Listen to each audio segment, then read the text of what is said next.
Welcome, dear listener. Tonight's sleep story will take you into a small bookshop on a rainy autumn street. It's a warm, amber place.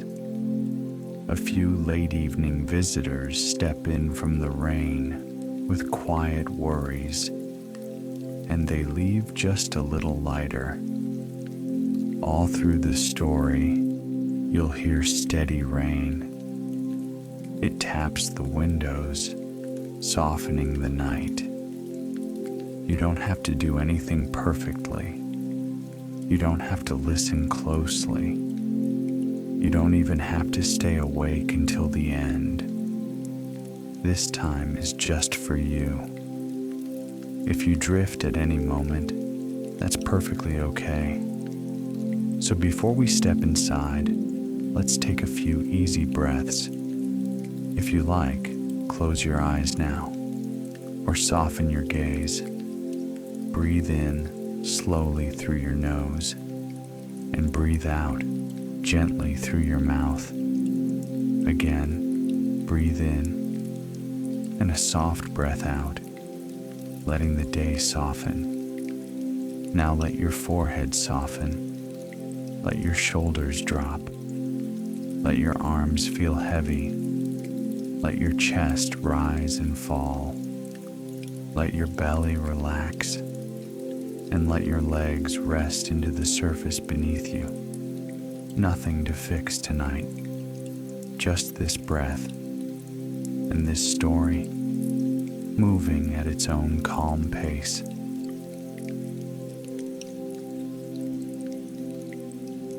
Outside, the city is patient. The rain doesn't hurry, it simply keeps going. Streetlights spill onto wet pavement. They stretch into long, shimmering ribbons across the road. It gathers at the curb. It trembles in little puddles. It slides along the gutter with a quiet, steady hiss. Every now and then, a car passes slowly. Tires whisper over water. A faint splash follows and then fades. Under an umbrella, the world sounds closer. The rain is a soft drum above your head, and beyond it, everything else is muffled, like the city is wrapped in a soft, thick blanket. On the corner of a narrow block, between a closed florist and a sleepy cafe, there is a bookshop with a single glowing window. Not bright, not loud, just warm. A small sign hangs above the door. Its letters are simple, the kind you might not notice unless you're already looking for somewhere gentle to land. In the window, a lamp glows honey gold. A few books are stacked neatly. A little dish of wrapped candies catches the light, and the glass is faintly fogged near the bottom, where warmth meets rain. Above the door, a narrow awning takes the rain in steady taps.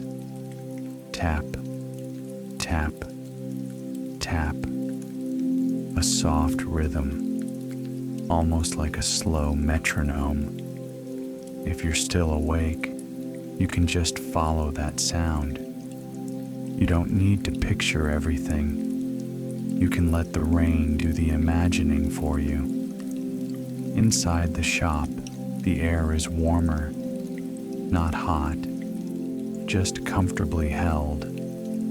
It smells like paper and old cloth bindings, like cedar shelves, like tea leaves kept in a tin that has been opened 1,000 times. The floorboards are wood. They have a quiet creak when you step in the right place. A bell above the door gives a small, friendly chime when it moves. Somewhere deeper in the shop, There's a little radio, but it's switched off. No music, just the rain and the soft sound of a page being turned. The owner is there, behind a counter. It has a few scuffs and a smooth shine where hands have rested for years. Her name is Elise. She's in her 30s, and she runs the shop alone. She wears a soft cardigan, the kind that looks like it has learned the shape of her shoulders. Her hair is pulled back in a loose, practical way. Not fussy, not rushed. Her movements are quiet, as if she's learned how to move without startling the calm. A small kettle sits nearby, not boiling, just keeping warm. A mug waits beside it, a simple one, a pale color, with a thin crackle glaze that feels pleasant under the thumb. Elise wipes the counter with a folded cloth. Slow strokes, one direction, then back again. She straightens a stack of new arrivals. She aligns the corners until the stack looks neat and calm. She checks a little lamp by the poetry shelf. It glows softly, casting a gentle pool of light onto the spines.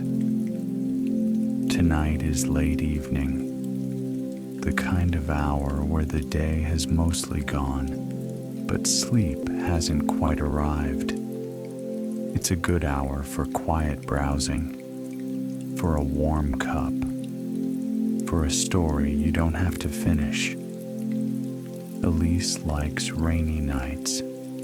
She always has. Rain makes the shop feel like its own small world.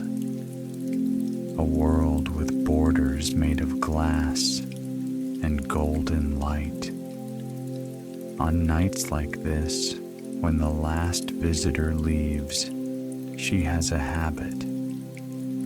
She opens a notebook. She writes down a few things that happened.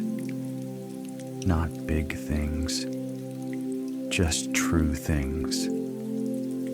A sentence that made her smile. A question someone asked. A book someone chose as if it mattered. It helps her remember that her days are real, even when they are quiet.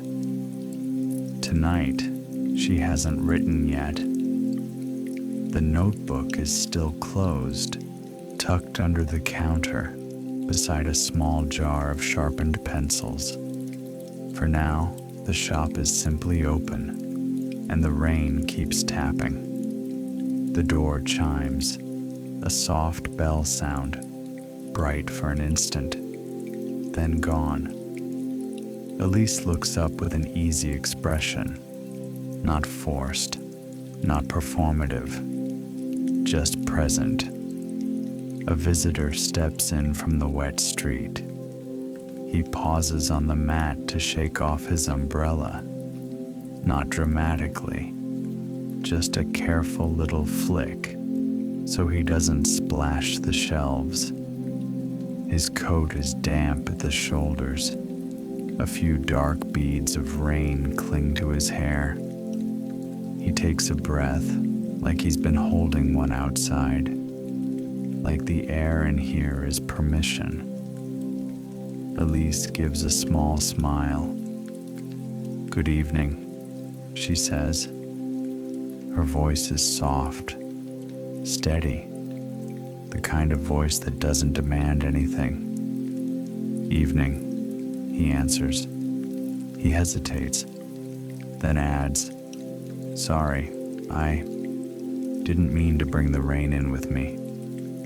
Elise glances at the umbrella, then at the rain beyond the glass. "It's already here," she says, "and I don't mind."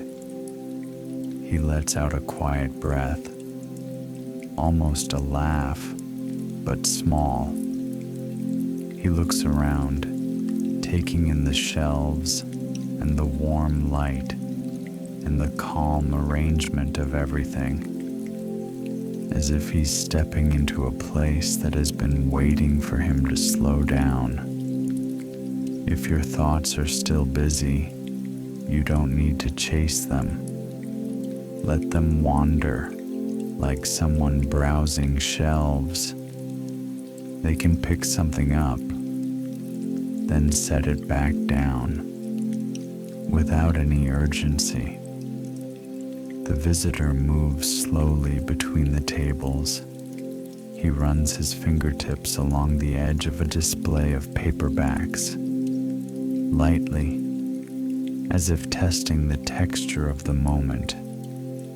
Elise watches for a second, then returns to the counter. She doesn't hover. She doesn't rush him into speaking. In this shop, silence isn't awkward. It's part of the service. The visitor stops at a shelf labeled essays and short works. He smiles at the label, like it might be a private joke with the world. He pulls a book out halfway, then slides it back. He tries another, then another. His brow tightens just a little, not in anger, but in effort, like even choosing a book is somehow a decision with consequences. After a few minutes, he returns to the counter with nothing in his hands. Elise looks up again. "Finding anything you like?" she asks. He gives a small shrug. "I don't know," he says. "I think I'm bad at choosing." Elise doesn't laugh. She doesn't tell him to just pick one. She nods once, as if he said something perfectly normal. "That happens," she says, "especially on rainy nights." He glances toward the window. The rain is steady, tapping the glass in tiny, persistent dots. He seems to listen for a moment, as if the sound is speaking a language he almost remembers. Elise gestures toward the small kettle. "Would you like some tea?" "It's nothing fancy, just warm." He looks surprised by the offer, then relieved. "Tea would be great," he says, "if it's okay." "It's okay," Elise says. She pours carefully. The stream is soft. The mug warms quickly. A faint herbal scent rises with the steam. She sets the mug down on a small saucer, and the ceramic makes a gentle clink. "Here you go," she says. He wraps his hands around the mug, as if he's been cold for longer than he realized. "Thank you," he says. Elise tilts her head. "I'm Elise," she says, "in case you need anything." He nods. "I'm Daniel," he replies. His voice is quiet, but it steadies as he says his name. Daniel takes a sip. The tea is warm, a little earthy, a little floral. It moves down his throat like a slow exhale. He closes his eyes for a brief second, then opens them again, as if the room has softened around the edges. Elise rests her hands on the counter, not leaning too close, just there. "What brought you in?" she asks. Daniel looks at the mug, at the thin curl of steam. He takes his time. "I was walking," he says. I didn't really have a plan. And then I saw the light. He pauses, then adds, I think I needed a place that wasn't asking me to decide something. Elise nods slowly. That's a good reason, she says. Daniel lets out a small breath. It's silly, he says. It shouldn't feel like this. Elise's expression stays calm. Is it a choice? She asks. The thing you don't want to decide. Daniel's shoulders lift a fraction, then drop. Yes, he says. A big one. He looks toward the shelves again, as if the answer might be somewhere between the titles. I got offered a position, he says. Not a dream job, but a good one. A step up. He takes another sip. It's in another city, he continues. Not across the world. Just far enough that everything would change. Elise stays quiet. Daniel goes on because the quiet feels safe. My current job is fine, he says, and I like the people. I know the train schedule. I know where the coffee is best. I know which streets feel kind when I'm tired. He glances at Elise, almost apologetic. And the other job, he says, it could be better. More money, more responsibility, more a sign that I'm moving forward. His fingers tap once against the mug, just once. Then they stop. I keep thinking, he says, if I don't take it, I'm being lazy. And if I do take it, I'm being reckless. Elise's gaze is gentle. That sounds exhausting, she says. Daniel's mouth tightens in a brief, grateful smile. It is, he admits. I can't even tell what I want anymore. The rain taps the window, steady, patient. Elise reaches under the counter and pulls out a small notepad. Not the notebook she writes in later, just a plain pad used for orders and reminders. She sets it down and slides it a little closer to Daniel. You don't have to write, she says, but sometimes it helps to see your thoughts outside your head. Daniel looks at the paper. He doesn't touch it yet. Elise continues, careful with her words. Most choices, she says, feel like a door, one way or another. And once you walk through, that's it. Daniel nods quickly, as if that's exactly what he's afraid of. Elise lifts one shoulder in a small shrug. But some choices, she says, are more like a page. You turn it, and you can't go back to the exact same page, but you're still in the same book. Daniel blinks at that. His shoulders loosen just a little. Elise goes on. You don't have to decide your whole life, she says. Just the next chapter. And even then, she pauses, listening to the rain, as if it's reminding her to keep things simple. Even then, she says, you can choose the kindest next step. Daniel looks down at his hands. He rubs his thumb over the warm ceramic. The kindest next step, he repeats quietly. Elise nods once. It doesn't have to be dramatic, she says.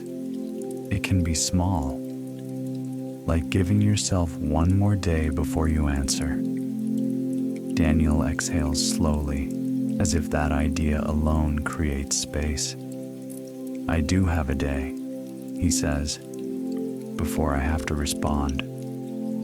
Elise smiles. Then tonight, she says, you can rest from deciding. Daniel looks around again. His gaze lands on a shelf near the back. The books are older, their colors faded, their spines softened by time and touch. A small card on the shelf reads, Secondhand finds. Take your time. Daniel stands slowly, mug still in hand, and walks toward it. His footsteps are quiet on the wooden floor. A soft creak, then another. He stops in front of the shelf and scans the titles. Elise doesn't follow. She stays at the counter, watching in a way that says he's allowed to wander. Daniel slides one book out. It's a collection of short pieces, simple stories, observations, the kind of book you can read for 5 minutes and feel like you've had a gentle conversation. He opens it carefully. The paper is slightly rough, not glossy, comfortable. As he flips to the first page, something slips out from the middle. A thin piece of cardstock, a bookmark. It falls lightly onto the floor, making almost no sound. Daniel bends to pick it up. The bookmark is pale green, the color of a leaf at the very beginning of turning. There is handwriting on it, not printed, not perfect, just human ink, a little faded, as if it has traveled through many hands. Daniel reads it silently at first, then softly, he reads it out loud. If you can't see the whole path, he says, choose the next kind step. The words hang in the air, like warm breath against cold glass. Elise looks up. Her eyes brighten, not with surprise, but with recognition. Oh, she says, that one's been around here for a while. Daniel turns toward her, bookmark in hand. It's yours? He asks. Elise shakes her head. No, she says, not mine. Just part of the shop. She comes out from behind the counter and walks slowly toward him. Her steps are soft. The cardigan moves gently as she walks. She stops beside Daniel, not too close. That shelf, she says, has a little habit. Daniel looks back at the secondhand books. Elise continues. Sometimes, she says, people leave a note, a line they like, a thought they needed, something small. Her voice stays quiet. Not a message to anyone, she adds, just a kindness left behind. Daniel looks down at the bookmark again. It's, he begins, then stops, as if he doesn't want to make it too big. It's exactly what I needed, he finishes, almost embarrassed. Elise's smile is gentle. That happens too, she says, more often than you'd think. Daniel's fingers tighten slightly around the bookmark. He slides it between the pages of the book again, carefully, as if returning it to its place. Then he pauses. He pulls it back out. He looks at Elise. "Is it okay?" he asks. "If I keep it?" Elise nods. "If it came to you," she says, "it can go with you." Daniel's shoulders lower, as if he set down something heavy. He brings the book and the bookmark to the counter. "I'll take this one," he says. Elise rings it up with a small, quiet beep. The sound is minimal, not jarring. She wraps the book in a thin paper bag. It smells faintly like clean cardboard and ink. She places the bookmark inside, as if it belongs there. Daniel holds the bag against his chest, like it might keep him warm. He hesitates. Then he says, "I keep thinking I'm supposed to make the right choice." Elise looks at him with a steady kindness. "Most of us think that," she says. Daniel nods. "And it feels like," he continues, "if I pick wrong, it means something about me." Elise lets the rain's rhythm fill the space for a heartbeat. Then she speaks. "Sometimes," she says, "a choice is just a choice. Not a verdict, not proof, not a sentence." Daniel's eyes soften. Elise adds, "Whatever you choose, you'll still be you, and you'll still be learning." Daniel swallows gently, not with struggle, with feeling, quiet and ordinary. He looks down at the bag again. "I used to be better at this," he says, "at choosing." Elise's tone stays warm. "Were you?" she asks. "Or did life just feel smaller then?" Daniel blinks, and something shifts, as if a memory has opened a door in his mind. He turns his gaze toward the back of the shop, toward the quiet corners where the light is softer. And for a moment, he isn't here. He's somewhere else. It's another rainy evening. Years ago. Daniel is 19, wearing a backpack that feels too heavy for his narrow shoulders. He's in a campus library, late in the semester, when the air outside smells like wet leaves and cold stone. He sits at a long table under fluorescent lights, staring at a form he has to submit. A major, a direction, a decision. His friends make it sound simple.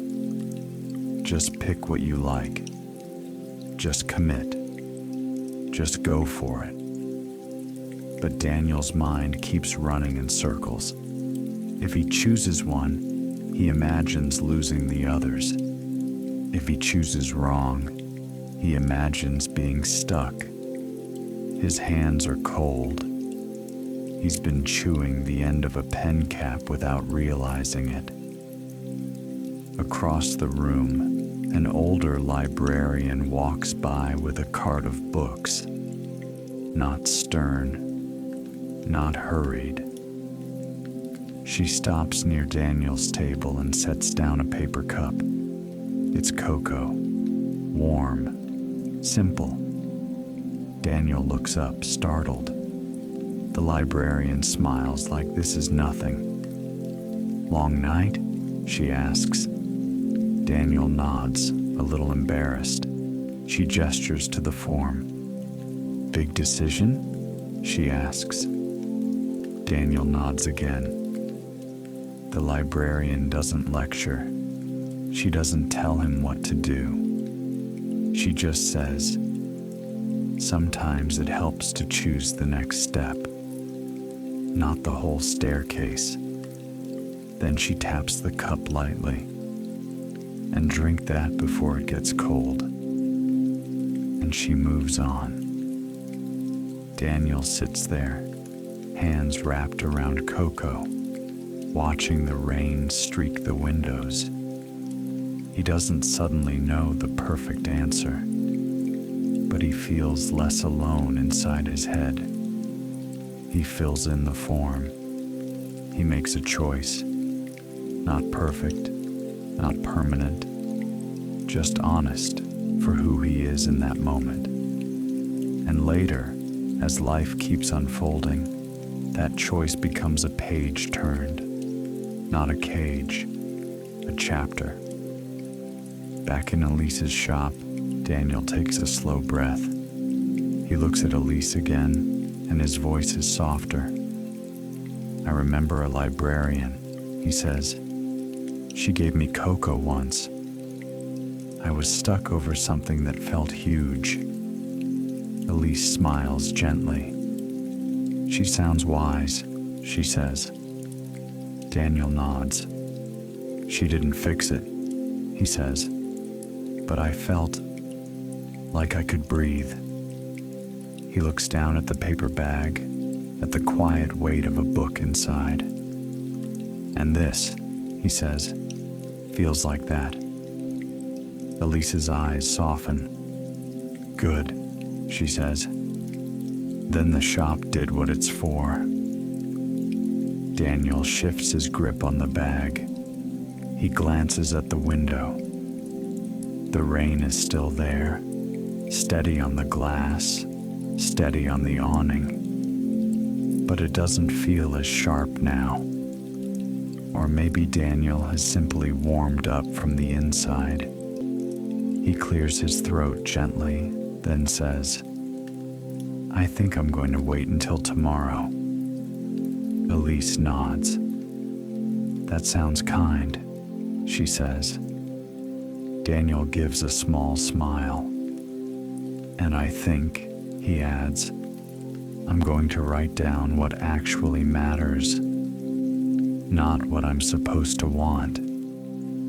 Elise's smile widens just a fraction.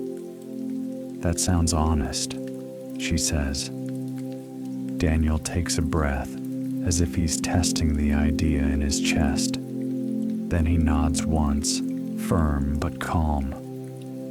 Thank you, he says, for the tea. And for not making it bigger. Elise's voice is quiet. You're welcome, she says. Come back anytime. Daniel steps toward the door. The bell chimes softly again. He opens his umbrella just inside the doorway, and the fabric makes a gentle snap. Cool air slips in, rain-scented, clean. Daniel pauses, then turns back. He reaches into his pocket. He pulls out a small scrap of paper and a pen. He writes quickly, not a speech, not a confession, just a line. Then he walks back to the secondhand shelf. He slides the note into a book at a comfortable page, as if tucking in a corner of kindness for someone else. Elise doesn't ask what it says. She just watches with a quiet gratitude, like this small ritual keeps the shop warm even on the rainiest nights.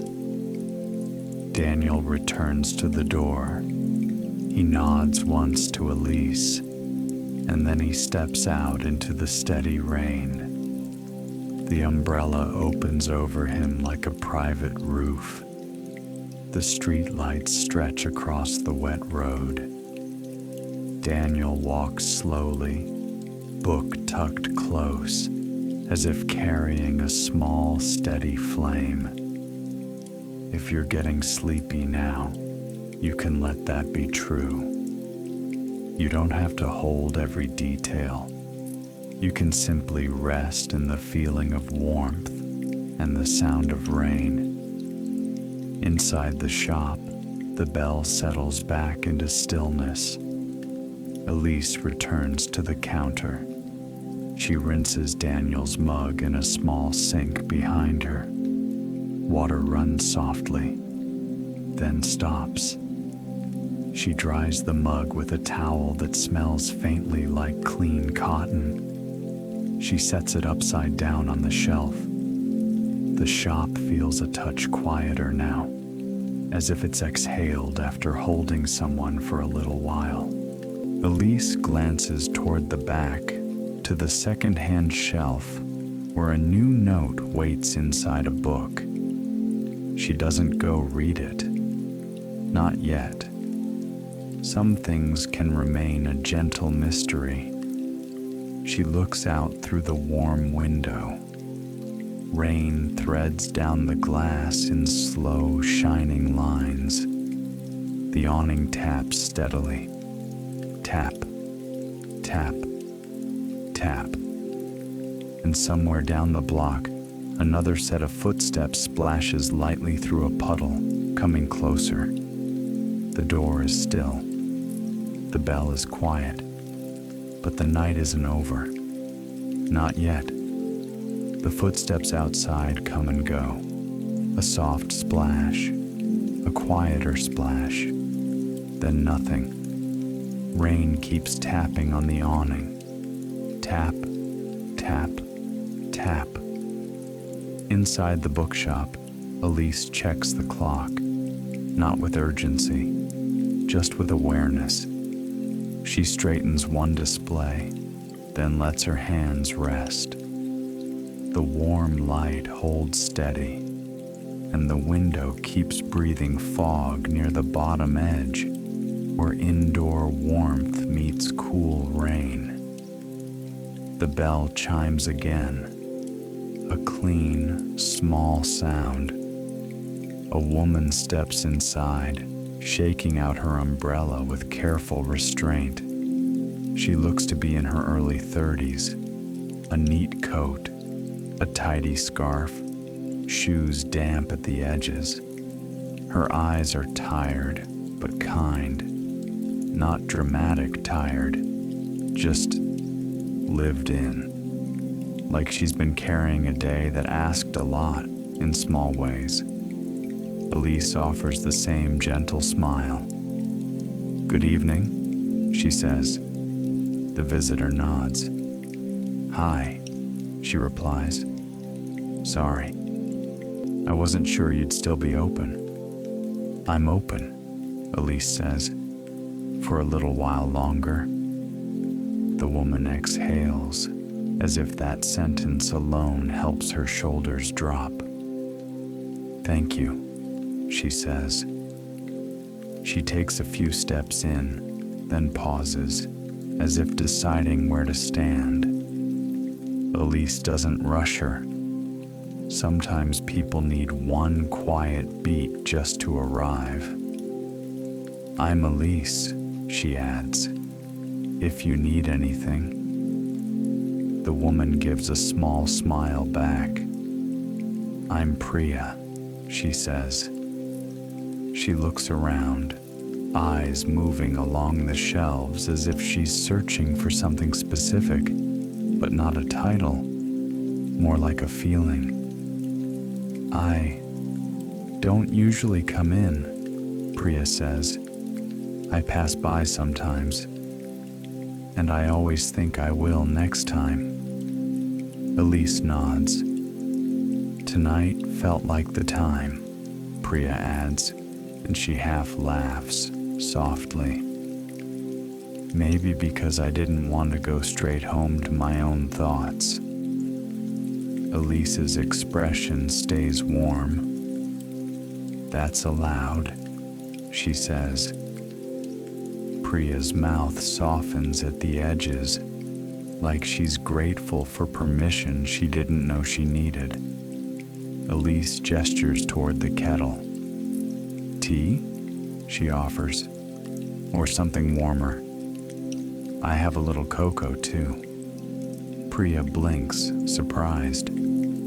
Cocoa sounds perfect, she says. If that's okay. It's okay, Elise says. She moves slowly, measuring the cocoa with a small spoon. The powder looks dark for a moment before it turns into something soft and fragrant. Warm milk, a gentle swirl, steam rising in quiet curls. Elise sets the mug down, a soft clink against the saucer. Priya wraps both hands around it at once. Her fingers linger like they're learning the shape of warmth again. She takes a sip. Her eyelids lower for a moment. She murmurs. That's really nice. Elise smiles. Rain makes cocoa better, she says. Priya lets out a small breath of laughter. It does, she agrees. Then she pauses, and her gaze drifts to the window. Rain threads down the glass in slow lines. Streetlight reflections stretch on the pavement outside like ribbons. Priya's voice turns quieter. I have to make a decision, she says. And it's not urgent, but it's sitting right behind my eyes. Elise leans her hands on the counter, listening. What kind of decision? She asks. Priya's shoulders lift in a small shrug, then settle. Work, she says. I'm an architect, and I've been offered a partnership track. She says it carefully, like the words are heavy. That sounds good, Elise says. On paper. Priya's mouth quirks in agreement. Exactly, she says. On paper. She takes another sip. The thing is, Priya continues, I've also been thinking about leaving. Not quitting everything. Just working for myself. Elise nods slowly. Priya stares at the cocoa as if the surface might show her the right answer. The partnership track is stable, she says. It's prestige. It's a path. And the other option, she trails off. Elise waits. Priya's voice returns, a touch softer. The other option is freedom, she says, and also fear. Rain taps the awning. Tap, tap, tap. Priya's thumb rubs the rim of the mug. I keep thinking, she says, if I turn down the firm, I'm ungrateful. And if I stay, I'm disappearing.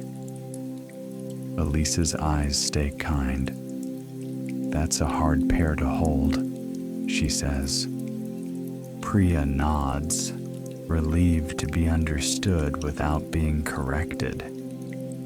Elise looks past Priya to a shelf near the back. The secondhand shelf is good for that feeling, she says. Not because it solves it, just because it slows your mind down. Priya glances over.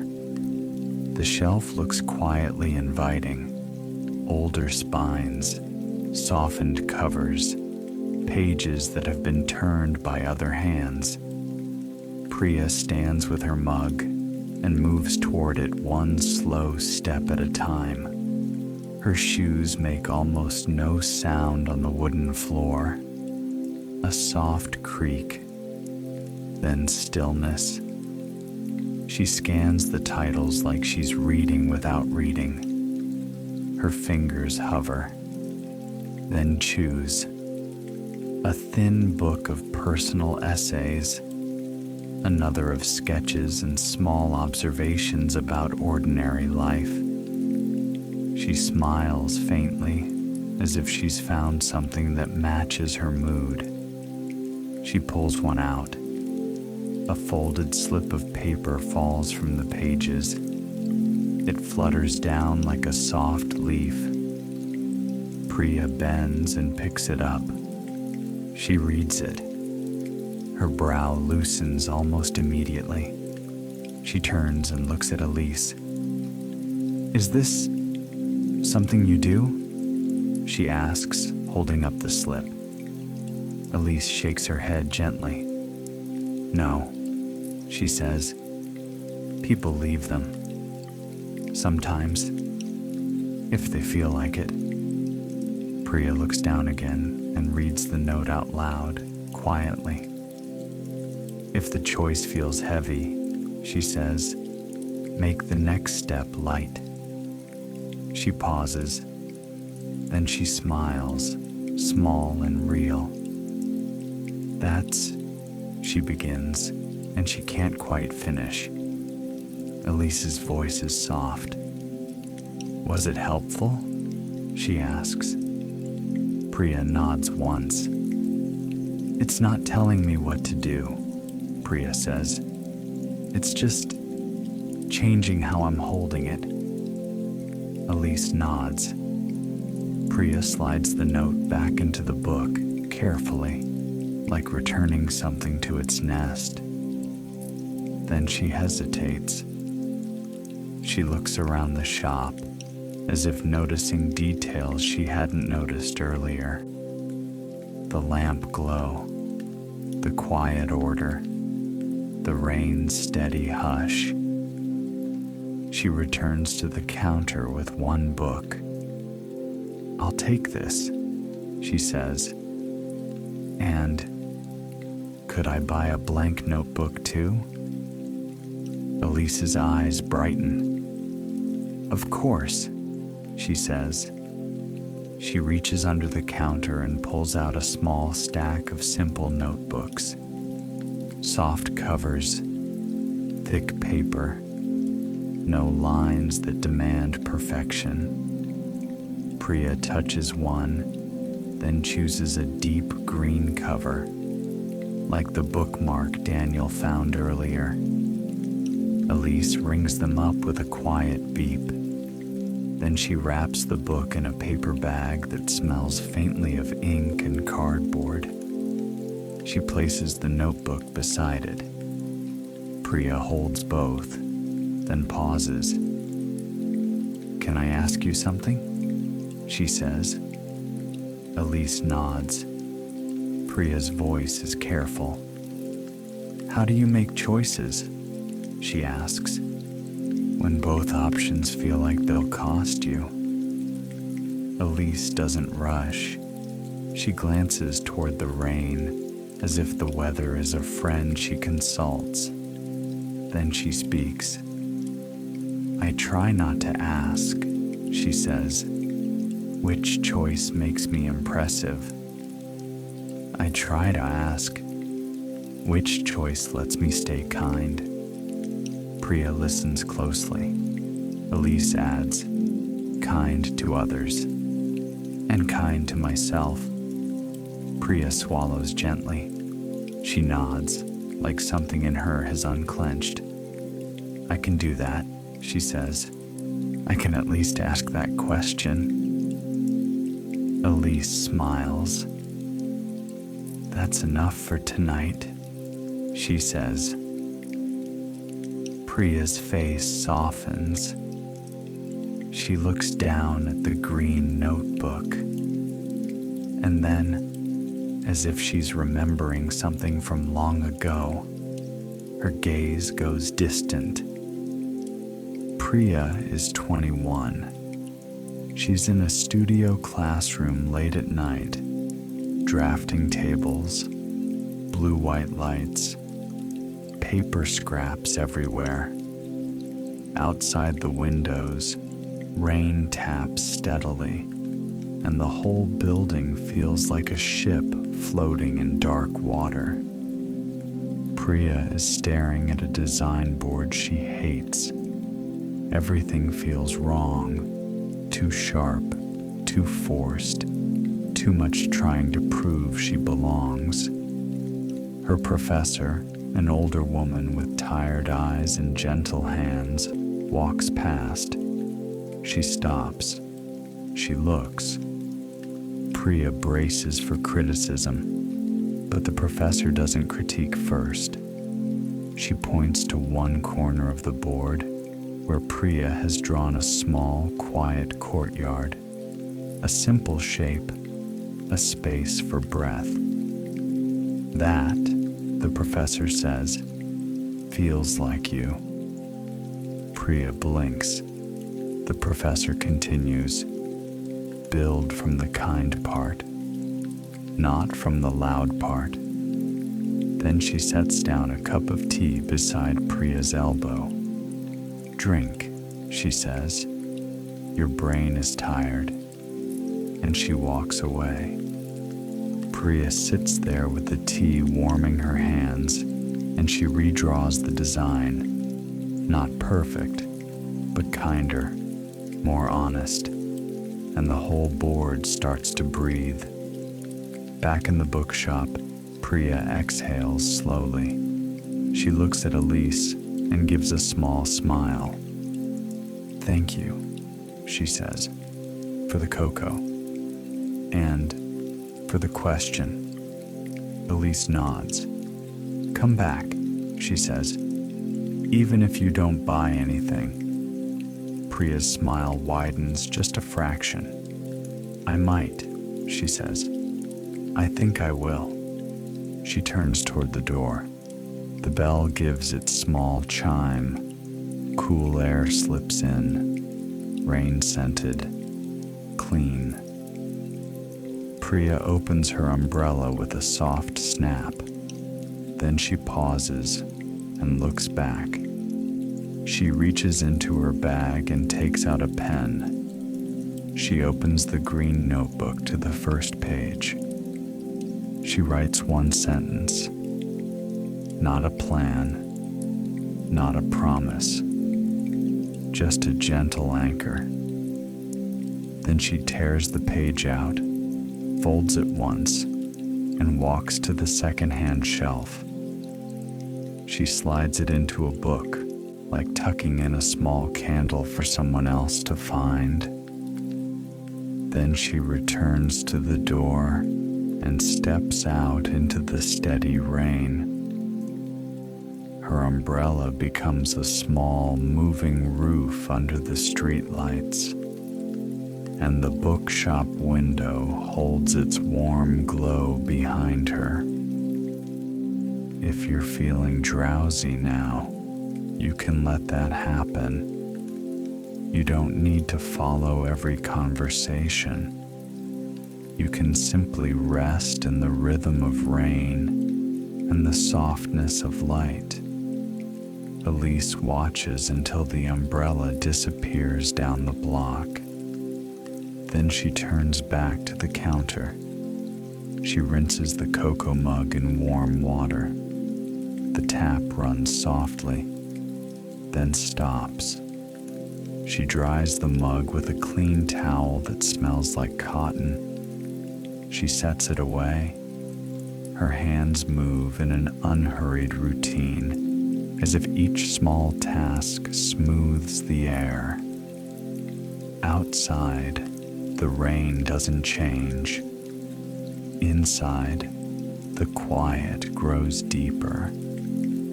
The bell chimes again. Another small arrival. This time, a young man steps in. He looks about 19, maybe 20. His hoodie is damp at the shoulders. His hair is dark and slightly messy, with tiny beads of rain caught in it. He holds his umbrella like he's not used to carrying one. He pauses on the mat, and looks up quickly, as if expecting to be told he's late. Elise gives him the same calm smile. "Good evening," she says. He nods, a little stiff. "Hi," he says. His voice is polite but nervous, like he's trying to take up as little space as possible. Elise keeps her tone easy. "You're welcome to look around," she says. He nods again. "I just needed to get out of the rain," he admits. "That's a very good reason," Elise says. He looks relieved. "Thanks," he murmurs. He takes a few steps in, then stands still, as if unsure which direction is allowed. Elise gestures gently toward the shelves. "Anywhere you like," she says. He moves, slowly, toward a section labeled Poetry and Short Works. He runs a finger along the spines, eyes scanning without settling. Elise returns to the counter, giving him space to find his own pace. After a minute or two, the young man turns back. He says, and his voice catches on the first word. Elise looks up. "Yes?" she asks. He hesitates, then says, "Do you have something short? Like, really short?" Elise smiles softly. "Yes," she says. "We have plenty of short reads." He half smiles. He says, "something that doesn't make my brain feel worse." Elise nods, understanding. "Long day?" she asks. He shrugs, then lets the truth out. "Long month?" he says. Elise's voice stays gentle. "What's your name?" she asks. "Theo," he says. "Elise," she replies. Theo's gaze drifts to the floor for a moment. Then he looks up again, as if deciding to speak honestly, because the room feels safe enough. "I'm supposed to pick my major," he says, "and everyone keeps saying it's not a big deal. But it feels like a big deal." Elise nods once. "That makes sense," she says.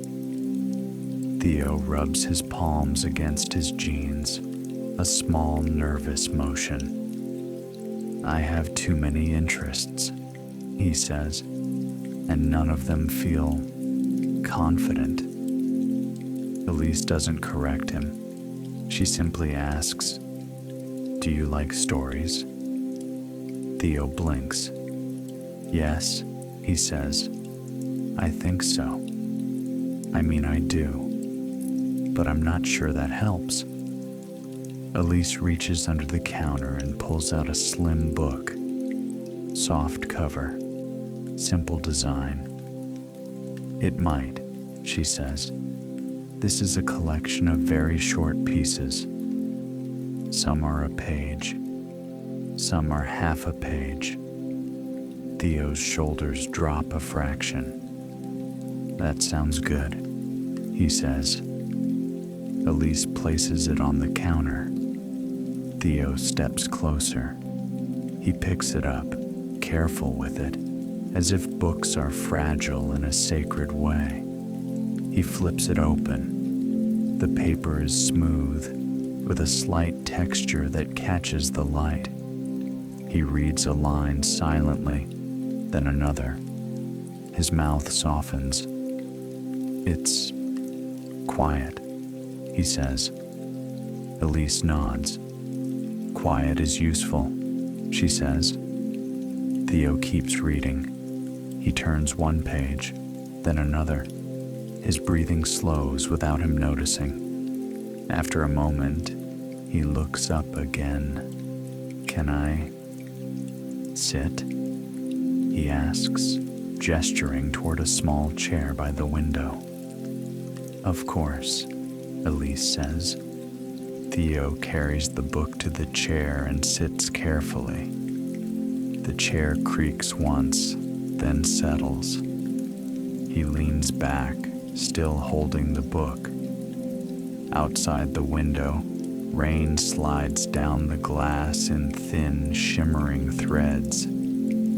Theo reads. Not fast, not like studying, just reading as if he's letting the words pass through him like warm tea. Elise watches for a moment, then returns to tidying the counter. Time moves softly here. Minutes don't announce themselves. After a while, Theo closes the book, holding his place with one finger. He looks at Elise. I feel ridiculous, he says. Elise's eyes lift gently. Why? She asks. Theo hesitates. Because, he says, it's just a major. And I'm acting like it's everything. Elise's voice stays calm. When you're standing at the beginning of something, she says, it can feel like everything. Theo's shoulders loosen a little. He looks down at the book in his hands.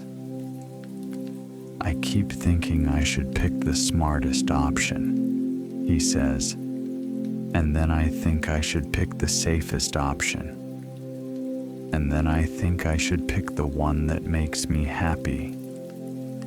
He looks up, eyes earnest. And I can't make all three happen. Elise nods slowly. That's true sometimes, she says. And also, she pauses, then adds, you don't have to decide your whole life this week. Theo exhales, a little shaky, but relieved. My advisor says that, he says, but I don't believe it when he says it. Elise smiles softly. You can borrow my belief tonight, she says. Theo blinks. Then he smiles, small and surprised. He looks down again and turns the book to a random page. Something slips out from the middle. A folded note. Theo catches it before it falls, as if the shop is handing him something with care. He unfolds it slowly. His eyes move across the handwriting. Then he reads it out loud, quietly. You don't have to choose the perfect path, Theo says. You just have to choose the next kind step. He looks up, eyes wide, like he's been seen. Elise's expression turns warmly familiar. That shelf, she says, has good timing. Theo laughs, very softly. It really does, he says. He looks at the note again, then presses it gently between the pages like a bookmark. Theo's voice turns quieter. My dad used to say something like that, he says, when I was a kid. Elise stays still, listening. Theo's gaze goes distant, and the rain sound fills the shop like a soft curtain. Theo is 10 years old. He's standing at a bus stop on a wet fall afternoon. His backpack is too big. His socks are damp. The rain is steady, and the world feels a little too loud. He has a sheet of paper in his hands, a list of clubs he could join: soccer, band, art, robotics. His friends have picked already. They seem sure. Theo feels like he's made of hesitation. His dad stands beside him under one umbrella. The umbrella fabric drums softly above them. Theo looks up and says, "I don't know what to choose." His dad doesn't say, "Pick the best one." He doesn't say, "Pick what everyone picks." He just says, "Choose the one that feels kind to you, the one you can try without hating yourself." Then his dad adds, "And you can change later." Theo's shoulders loosen. The bus arrives with a soft hiss. Warm air breathes out when the door opens. Theo climbs in, and the world feels a little less sharp. Back in the bookshop, Theo blinks slowly, as if coming back from that memory with something warm in his hands. He looks at Elise. "I think I forgot I'm allowed to change later," he says. Elise nods. "You are," she says. Theo looks down at the book again. "I want to keep reading," he says, "and I want to buy it." Elise smiles. "Of course," she says. Theo stands carefully, book in hand, and comes to the counter. Elise rings it up. A quiet beep, a soft rustle of paper bag. Theo holds the bag like it matters. He hesitates, then asks, "Do you ever get stuck like that?" Elise's answer is simple and honest. "Yes," she says, "I do." Theo's shoulders drop in relief. Elise adds, "When I'm stuck, I try to make one small choice. Not the whole answer. Just one small thing that helps me breathe." Theo nods slowly. "I can do that," he says. "Just one small thing." Elise's smile is gentle. "That's enough," she says. Theo turns toward the door. The bell gives its soft chime. Cool rain air slips in. Theo opens his umbrella and pauses on the threshold. He looks back once, and his voice is quiet. "Thanks," he says, "for letting it be small." Elise nods. "You're welcome," she says. Theo steps out into the steady rain. His umbrella becomes a small moving circle under the streetlights, and then he's gone, absorbed into the night. If you're still awake, you can loosen your focus now. Let the story be soft. Let the rain do the work.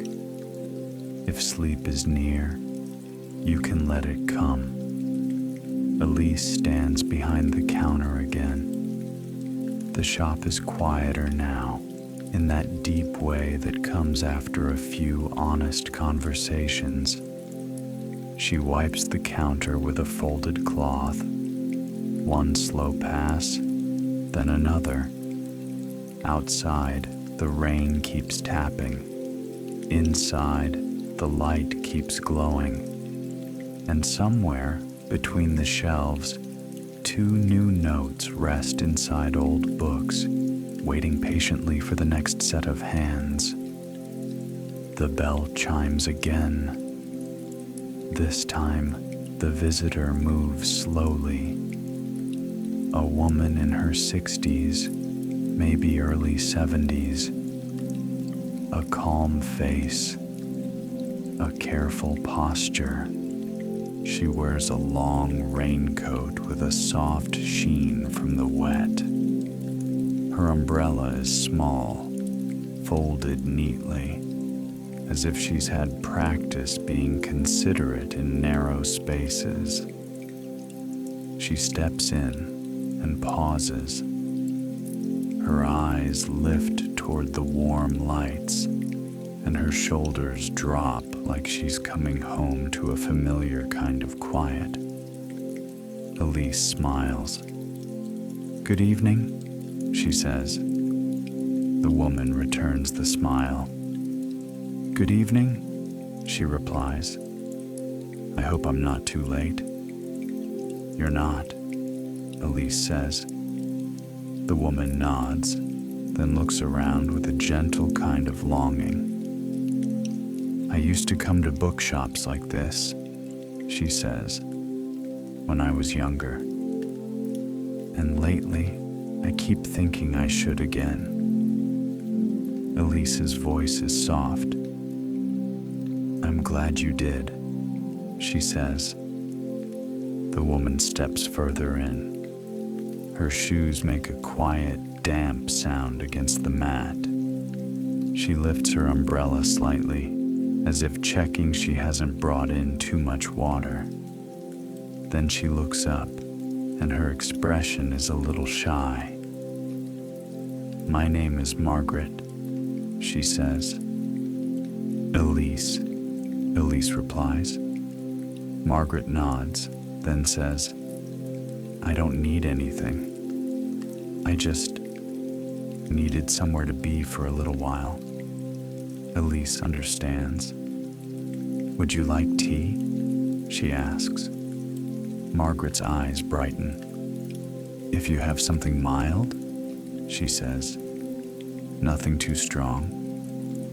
"I have chamomile," Elise says. Margaret smiles. "That would be lovely," she says. Elise pours the tea slowly. The kettle's lid gives a tiny click. Steam rises. The air fills with a soft, apple-like scent from the herbs.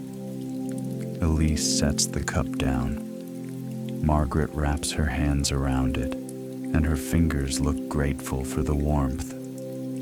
She takes a sip, then closes her eyes for a moment. "Ah," she says. "That's gentle." Elise smiles.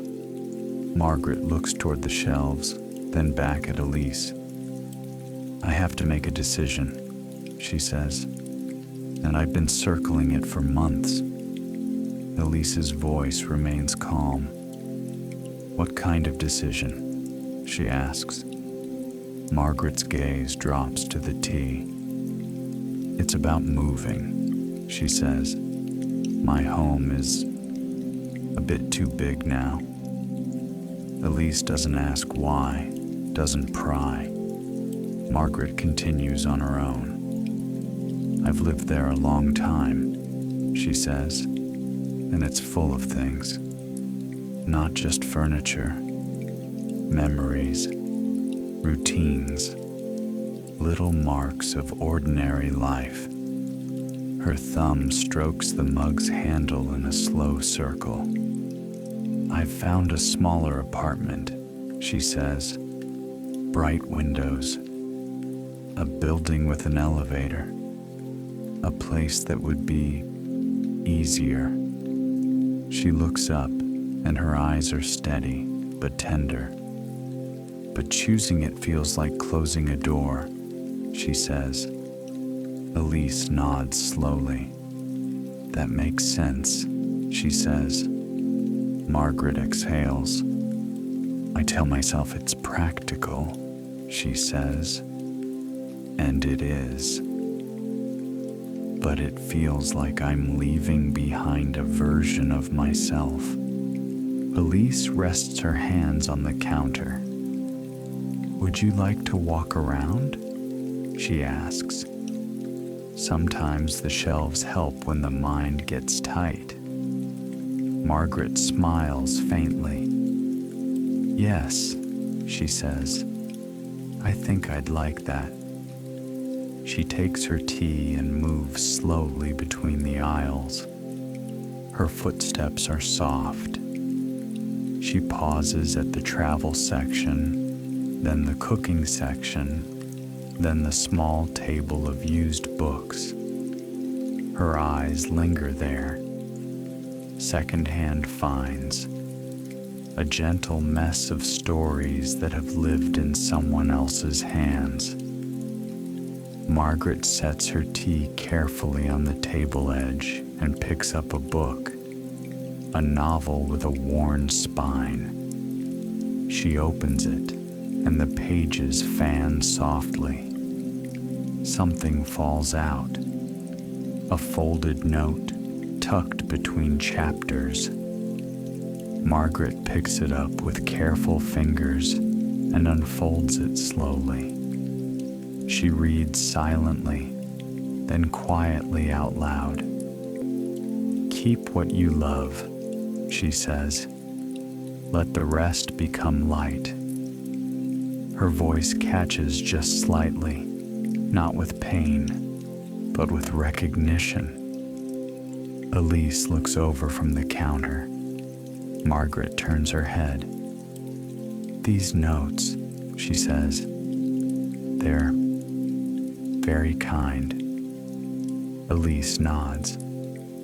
"They come from visitors," she says, "people leaving a little warmth behind." Margaret looks down at the note again.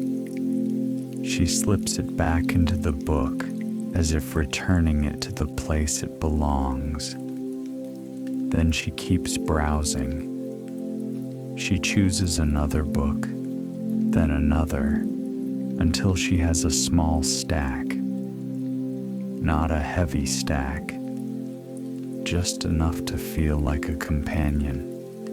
She brings them to the counter, tea in one hand, books in the other. "I'm not sure what I'm doing," she says with a faint smile, "but these feel right." Elise smiles back. "That's a good start," she says. Elise rings up two of the books, a quiet beep, a soft rustle of paper bag. Margaret watches, then says, "You know what's funny?" Elise looks up. Margaret's smile is tender. "I'm trying to decide whether to move," she says. "And here I am, bringing more things home." Elise's eyes warm. "Books don't weigh the same way," she says. "Not really." Margaret chuckles softly. "No," she agrees. "They don't." She pauses. Then her gaze goes distant, as if a memory has wandered in from the rain.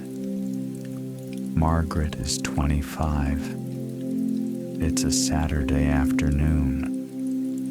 A small used bookshop in another neighborhood. She's there with her younger sister. They're both laughing quietly, trying not to disturb the hush of the place.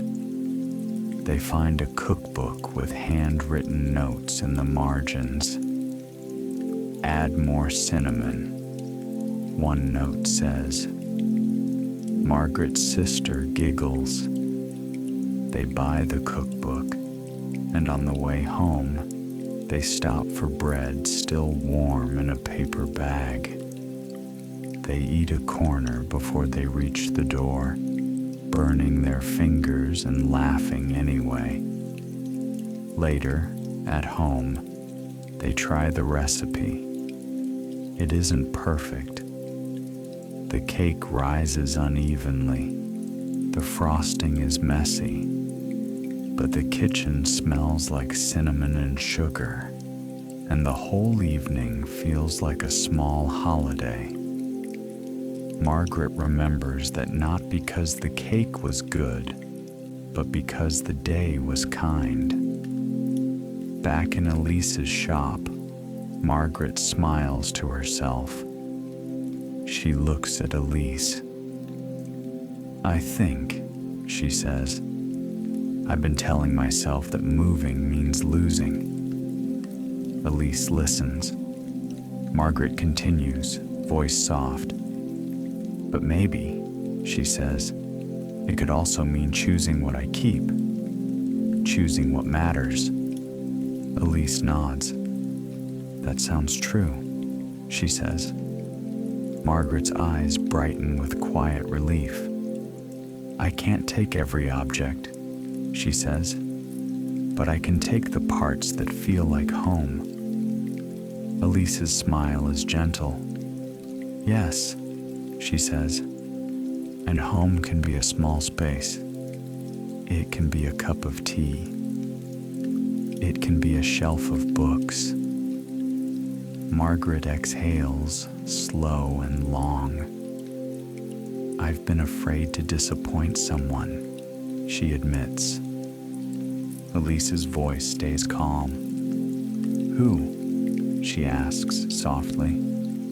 Margaret pauses, then she smiles, almost at herself. Me, she says, the younger version of me. Elise nods. That version of you wanted safety, she says, and she deserves kindness too. Margaret's eyes shine, not with tears that spill, but with that bright feeling of being met gently. She places her hand on the paper bag with the books inside. I think I'll go look at the apartment again, she says, not to decide tonight. Just to see how it feels when I'm not fighting myself. Elise nods once. That sounds kind, she says. Margaret smiles. Thank you, she says, for the tea, and for this place. Elise replies softly. You're welcome, she says. Come back anytime. Margaret turns to the door. The bell chimes its small farewell. Cool rain air slips in. Margaret opens her umbrella slowly, with a gentle snap. Then she pauses and looks back at the secondhand shelf. She reaches into her bag and takes out a small card from her wallet. A blank one. She borrows Elise's pen with a nod. She writes carefully. Not a speech. Not a dramatic lesson. Just a line. Then she walks to the used shelf and slides the card into a book. A little kindness left behind. She returns to the door, nods once to Elise, and steps out into the steady rain. The shop settles again. The bell becomes still. Rain taps the window. Tap, tap, tap. Elise stands quietly behind the counter. She looks toward the shelves and feels, faintly, the way the notes are becoming a thread. One person to the next. Not by meeting, not by talking, just by leaving something gentle in the right place. Elise reaches for her cloth, wipes the counter once more, and lets the quiet deepen. Outside, the streetlights glow. Inside, the bookshop holds steady, warm and patient, waiting for the next visitor to step in from the rain. The rain keeps tapping. Tap, tap, tap. And then a quieter tap, as if the night is slowing down one more notch. Elise stands behind the counter and listens. Not for anything urgent, just for the shape of the evening. The bookshop is warm, the kind of warm that doesn't push. It simply stays. A lamp near the back shelf casts a soft pool of light. The edges of it blur gently into shadow. The floorboards rest in their familiar quiet, and the window holds the city like a painting. Streetlights stretched long across wet pavement. A few passing headlights, muted, far away, and the steady rain always returning to the glass. Elise checks the clock again. Still no urgency. Just the simple truth that the shop is nearing the end of its open hours. She reaches under the counter and takes out a small wooden block. It's a doorstop, smooth from years of use. She sets it aside, as if preparing for a gentle closing. Then she walks to the front window. Her steps are quiet, a soft creak, then stillness. She looks out at the street. The rain is steady, fine and persistent. It makes the air look slightly silver under the streetlights. She likes this hour. The world outside is still moving, but it's moving softly. No bright noon demands, no loud morning rush. Just people making their way home. Just the city settling into itself. Elise turns the small sign on the door. From open to closing soon. Not closed yet. Not abruptly. Just a gentle warning to the night. She returns to the counter and begins the slow routine she's done 100 times. Not because it's necessary to do it perfectly, but because it feels good to care for a place in small, simple ways. She straightens a stack of paper bags. She aligns a few bookmarks. She lifts a small bowl of wrapped candies. The wrappers whisper against each other. She wipes the counter with her folded cloth. One slow pass, then another. The cloth moves over the smooth wood and picks up invisible crumbs of the day. Not food crumbs, just life. Tiny specks of paper dust. A faint ring where a mug sat. A few fingerprints from someone's careful hands. She doesn't mind any of it. It's proof that people came in, that they paused, that they were here. If you're still awake, you can soften your focus now. You don't need to follow every little detail. Let the slow routine carry you. Let the rain do the counting. Elise walks toward the secondhand shelf. She doesn't hurry. She simply moves through the warm light as if she belongs to the quiet. On that shelf, old books sit with softened spines. Some are thin, some are thick. Some have corners a little curled, like they've been loved without apology. Elise's eyes move along the titles. She's not looking for a particular book. She's looking for the feeling of the shelf itself, a place where stories have passed through many hands, a place that holds more than paper. It holds time, and tonight it holds a few new notes. Elise can almost sense them, like small warm coals resting between pages. She reaches out and touches one book's spine, then another. Just a gentle check-in, as if saying, "Thank you. Keep doing your quiet work." She doesn't pull anything out. Not yet. Some kindness is best left to travel on its own. Back at the counter, Elise pours herself a small cup of tea. Not cocoa, not anything rich. just a mild blend that smells like chamomile and honey. Steam rises in a slow curl. It fogs her glasses for a moment, and she smiles as she wipes them with the edge of her sleeve. She takes one sip. Warmth slides down through her chest like a gentle line of light. Outside, a car passes slowly. Tires whisper, a faint splash. Then the sound is gone again, like it never meant to interrupt.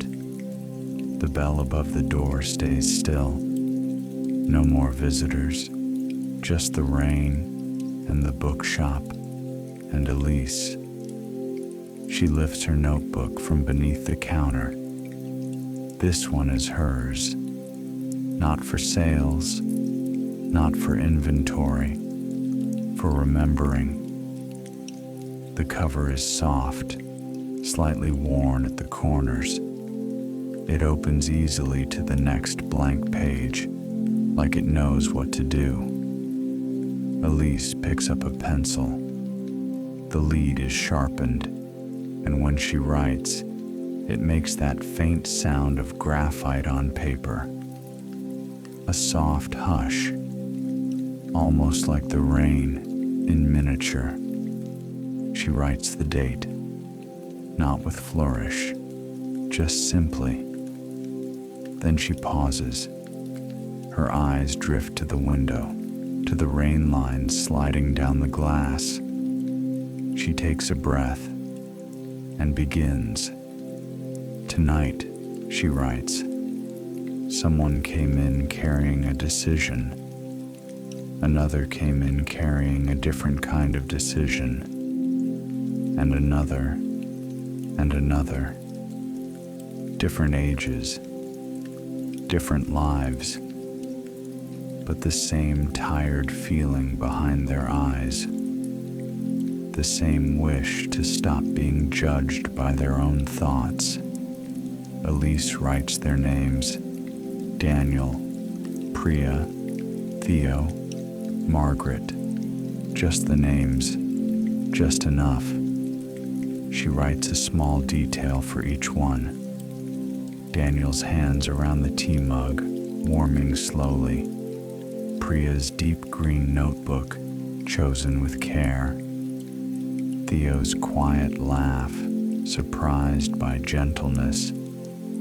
Margaret's chamomile tea, held like a small lantern. Then Elise writes the simplest truth of the night. They didn't need solutions. They needed a place that didn't rush them. They needed warmth. They needed the rain to keep time so they didn't have to. Elise stops writing for a moment. She takes a sip of tea, and the warmth reminds her that she is tired too. Not dramatically tired, just the honest tired of a person who has listened well. She lets her shoulders drop. She rolls her neck gently once, then lets it settle. And she writes again. She writes about the notes, how they arrived without being planned, how they moved from one person to another, quietly, like a small river under the floorboards. Elise doesn't call it magic. She doesn't need a big word, but she does feel it. A tiny miracle. The way kindness can be left behind and still stay warm. The way a sentence written by a stranger can land perfectly in the right hands. Elise writes one line and underlines it once. Choose the next kind step. Then she closes the notebook. She rests her palm on the cover for a brief moment, as if sealing in the warmth of the evening. If you're drifting now, that's perfectly okay.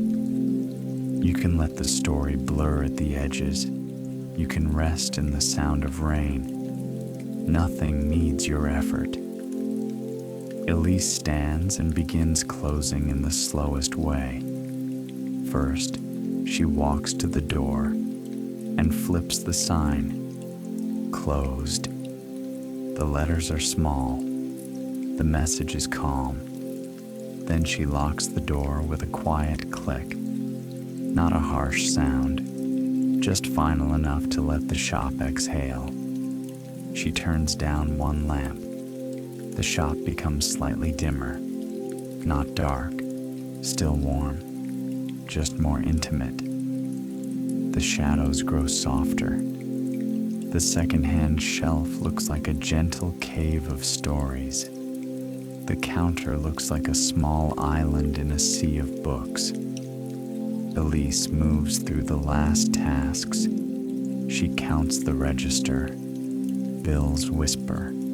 Coins clink quietly. She writes one number in a small logbook. She puts the cash box away and closes the drawer with a soft, controlled push. She straightens a chair near the window. She tucks a loose bookmark back into its holder. She gathers a few stray books left on a table and walks them home to their shelves. Each book returns with a soft slide against wood, a gentle thump as it settles. The shop grows quieter with each small motion, as if it's being tucked in. Elise walks back to the secondhand shelf one more time. She stands there, hands relaxed at her sides, and looks, not to choose, not to analyze, just to be with it. Then, almost without deciding, she reaches out and pulls one book halfway, a familiar one, the kind that's been there for a while. She opens it carefully. The pages fan with a soft sigh. And there, between the chapters, is a small note. Not one from tonight. An older one. The handwriting is different. The ink is slightly faded. Elise reads it silently. Then she reads it again, slowly, like tasting a memory. It says, "Keep what you love. Let the rest become light." Elise's throat tightens just a little, in a quiet way. Not sadness, more like recognition, because she knows very clearly that she needed that too. Not for moving apartments, not for choosing a major, but for all the small ways she holds herself to impossible standards, for all the ways she tries to carry too much. She closes the book gently. She slides it back into place, and she leaves the note right where it is, because tonight it belongs to the shelf, and tomorrow it might belong to someone else. Elise turns away and feels a quiet gratitude in her chest, warm and steady, like a lamp that doesn't flicker. She takes her coat from a hook behind the counter. It's a simple coat, soft fabric, practical buttons. She slips it on. The sleeves hug her arms with gentle familiarity. She turns off the last lamp by the front window. The shop becomes dim, but the street light outside still paints a faint glow on the floor. Rain light. She checks the lock once more. Then she picks up her umbrella. It's a sturdy one, not fancy, trustworthy. She takes one last look around the shop. Not a dramatic goodbye, just a quiet, internal one. Good work, she thinks. Good night. And she steps out. The door closes behind her with a soft thud. The rain meets her immediately, a cool touch on the air. She opens the umbrella, and it makes a gentle snap. Now the rain becomes a private sound, drumming above her head, a soft roof. The street is wet, shiny. The pavement holds reflections of orange light and pale blue shadows. Elise walks slowly. Her shoes make a small, steady rhythm. Tap, tap, tap. Not loud, just there. The air smells like autumn. Wet leaves, cold stone. A faint trace of coffee from a nearby cafe, closing up too. Elise passes a window with curtains drawn. A warm kitchen light glows behind it. She passes a tree with thinning leaves. Rain collects on the branches and falls in slow drops when the wind shifts. She doesn't hurry. Home is waiting. And the walk itself is part of the soft landing. If you're still awake, you can imagine the gentle pace of her steps, or you can let it go. You can simply rest in the rain's steady rhythm. You don't have to picture anything perfectly. Elise lives a few blocks away, in a small apartment above a quiet bakery. The bakery is closed now, but the air outside it still smells faintly like bread, a warm, sleepy smell, lingering in the night. Elise pauses under the awning by the entrance. She closes her umbrella. Water beads slide off and disappear into the gutter. She climbs the stairs slowly, one step, then another. Her keys are cool in her hand. She unlocks her door with a soft click. Inside, the apartment is quiet, in a comforting way, not empty, just resting. She turns on a small lamp in the corner. The light is warm, low. It fills the room without waking it. Elise hangs her coat on a hook. She sets her umbrella in a stand by the door. A few drops fall onto the tray below. Tiny sounds, almost nothing. She slips off her shoes, and her feet feel the softness of a small rug. She exhales, the kind of exhale that says, "I'm done now. I can be off duty." She walks to the kitchen and fills a glass with water. The water runs quietly, then stops. She takes a few sips. Cool, clean. She washes her hands in warm water, and the warmth spreads into her fingers. She dries them slowly. Then she moves through small bedtime tasks, like a gentle ritual. She brushes her teeth. She rinses her face. She smooths a little moisturizer over her cheeks, with quiet care, not to fix anything, just to be kind to the skin that carried her through the day. She changes into soft clothes, comfortable, loose, the kind you wear when no one is watching, when you can simply be. She returns to the lamplit room and sits on the edge of her bed. The sheets are cool at first touch. Then they begin to warm under her. Rain taps the window here too. A softer sound now, more distant, but still steady, still faithful. Elise reaches for her notebook again, just for one more line, not a long entry, not a project. She opens it and writes a sentence slowly, with a relaxed hand. Tonight, I watched people choose kindness. Then she adds a second sentence.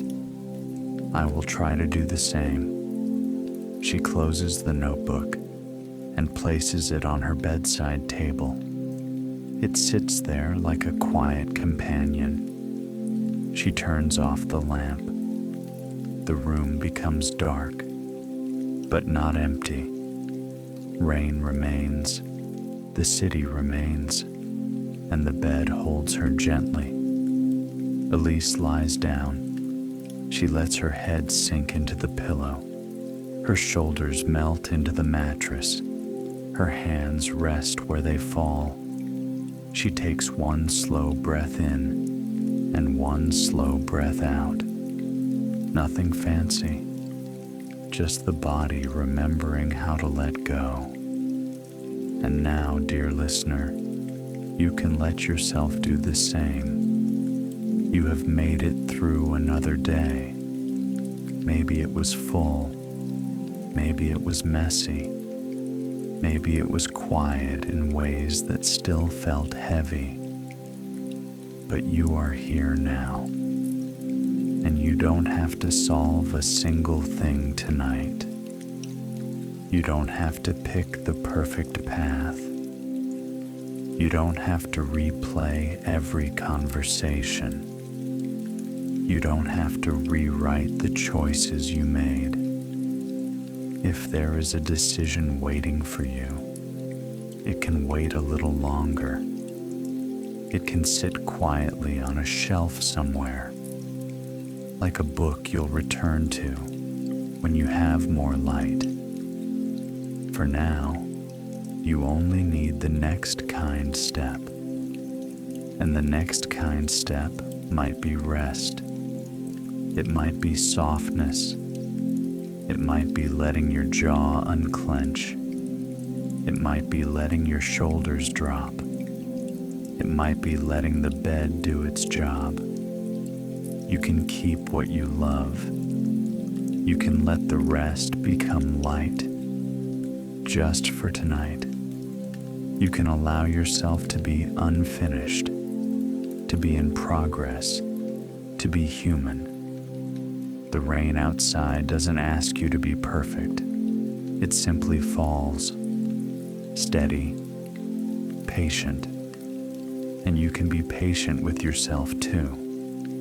If sleep is close, you don't have to reach for it. You can let it come on its own, like a warm room you step into without effort, like a soft page turning itself, one gentle chapter ending, another beginning in dreams. Elise's breathing slows in the dark. In her mind, the bookshop glows softly. The secondhand shelf waits. Notes rest between pages, warm and quiet, ready to find the right hands when morning comes. And somewhere in the city, a person will make one kind choice. Not loud, not perfect, just kind, and that will be enough. For now, let the rain hold the night. Let the bed hold your body. Let the story fade gently into quiet. Good night, dear listener. Good night.